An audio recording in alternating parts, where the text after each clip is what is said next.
Hey, what's up everyone? Silver Slayer, welcome back for another video. Today we're going to be talking about the 5 rarest coins in the world.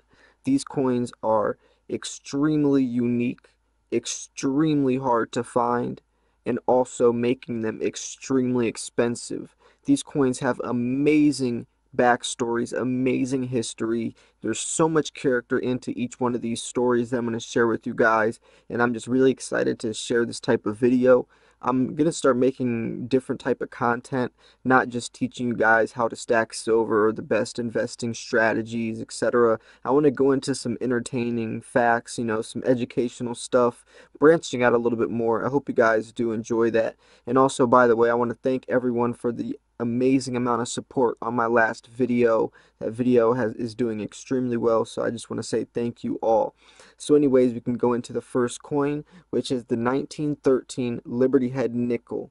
This is worth approximately $3.7 million. Now, I don't know how you can price coins like this. These are one of those situations where, it's up to the to the buyer how much it's worth, because as me as a seller, I could say a coin is worth X amount of dollars, but if no one's going to pay that amount of money, then is the coin really worth that much? Especially coins where there's only like a handful even created in the world. But anyways, this coin was struck in a very limited quantity without consent of the US Mint. So the US Mint did not even consent to have this coin made. That's how extremely rare and illegal this coin is. Only 5 of these coins were ever produced, which made it the first coin to have reached the price of $100,000 in 1972. Now, in 1972, $100,000 is a lot of money. It still is today. But by the year 1996, the coin had reached the price of $1 million, and eventually, till nowadays, it's worth $3.7 million.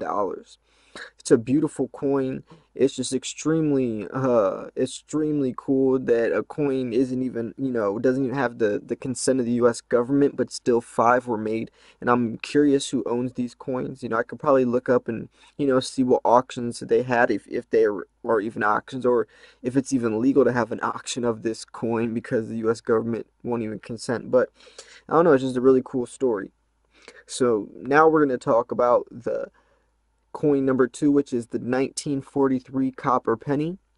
This is worth $60,000 to around $200,000. I've seen some prices even saying more, up to the $600,000 range. Only around 40 of these pennies were ever known to have been struck. That's such a low number to have to think about, like, pennies nowadays, or even, the copper pennies back in the day, the older ones. I have a few. There's millions that were minted, so to think there's only 40, that's extremely low. They were produced by accident, which when switching from the copper to steel blanks in World War II.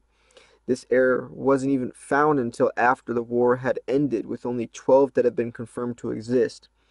So only 12 are known to exist. That means there's still a good amount out there. There's more out there that, that could be found, that are even found. It's really interesting to think about. And maybe they're in the ground somewhere for metal detecting, or maybe they're in your coin change, your coin jar.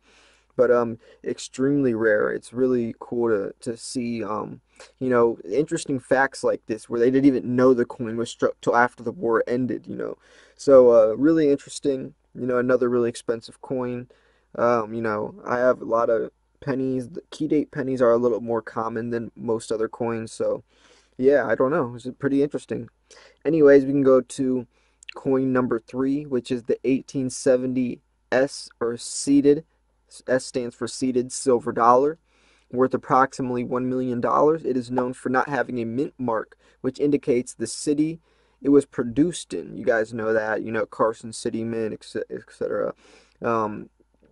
2 reverse dies used to strike the coins were delivered by the Philadelphia Mint without mint marks.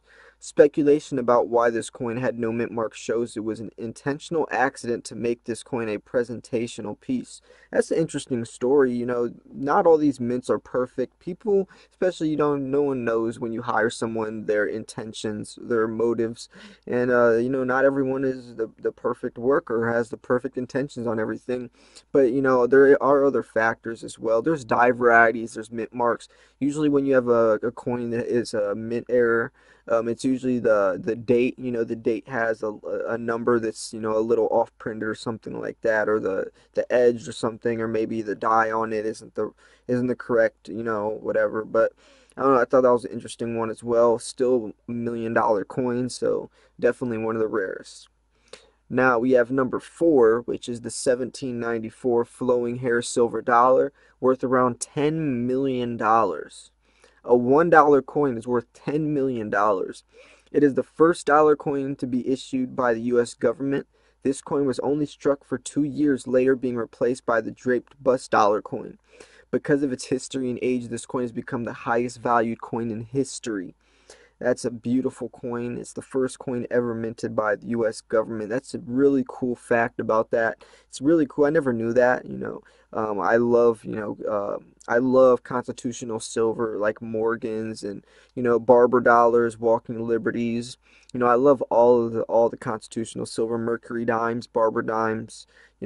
Jefferson, Kennedy half dollars. I love all constitutional silver. So facts like this really do intrigue me. One of the main reasons I stack silver is for the history, is for the stories behind the coins, not just for the metal content, but the stories that go behind it. Knowing that I own a piece of history is really interesting. So yeah, anyways, we can go to number five, the most expensive by far, which is the 1933 St. Gaudens Double Eagle, worth roughly $80 million. A couple years ago they were saying around 10, 15, 20, but I've seen most of them today say $80 million. During the 1930s bank crisis, gold was illegal to the public. 20 of these coins were smuggled before they were melted down due to the bank crisis. The U.S. Secret Service managed to find 19 of the coins. The last coin finally surfaced in 1996. The U.S. government reached a deal of $8 million to an anonymous dealer in 2001 to regain every coin taken from the mint.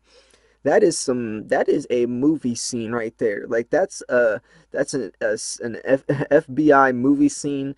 The history behind the story behind that coin is absolutely incredible.